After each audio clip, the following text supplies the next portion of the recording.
Video emak-emak di Kabupaten Sragen berani hadang bus Sugeng Rahayu saat ngeblok jalan viral di sosial media. Video diunggah di akun media sosial Lestari Purwaningsih pada Jumat 26 Agustus 2022 lalu. Dalam video berdurasi 1 menit 22 detik itu menampilkan seorang emak-emak yang mengendarai sepeda motor menghadang bus bercorak biru bergambar lumba-lumba yang melaju di jalur kanan. Unggahan video tersebut sudah dilihat sebanyak 3.418 kali. Sang pemilik akun, Lestari, membenarkan kejadian tersebut saat ditemui tribunsolo.com pada Sabtu 27 Agustus 2022. Menurutnya, kejadian tersebut terjadi sekitar hari Kamis 25 Agustus 2022 sekitar pukul 13.30 waktu Indonesia Barat.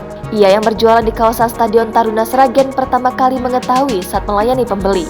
Kemudian, Lestari melihat kondisi jalan yang tak biasa dan terjadi kemacetan.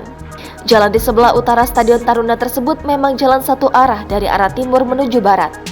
Namun, khusus sepeda motor diizinkan untuk melintas dari arah barat menuju timur.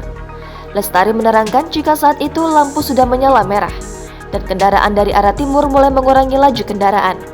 Namun, bus Sugeng Rahayu tersebut tetap melaju dan memilih ngeblok jalan di jalur kanan. Dari arah utara, terdapat sepeda motor yang dikendarai oleh seorang emak-emak berbelok ke kiri dan menuju ke arah timur. Menurutnya, setelah emak-emak yang berhenti juga ada pengendara sepeda motor yang ikut berhenti. Kedua kendaraan awalnya tidak ada yang mau mengalah. Dan bus yang menyadari dirinya salah tidak berani membunyikan klakson.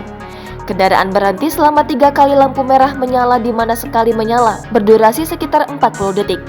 Setelah itu, emak-emak kembali melanjutkan perjalanan, begitu juga dengan busnya. Saat kejadian, menurut Lestari tidak ada petugas kepolisian yang berjaga di area tersebut. Sontak, aksi tersebut sempat menjadi tontonan emak-emak di Stadion Taruna yang saat itu sedang berkumpul. Jangan lupa subscribe, share, komen, dan like ya!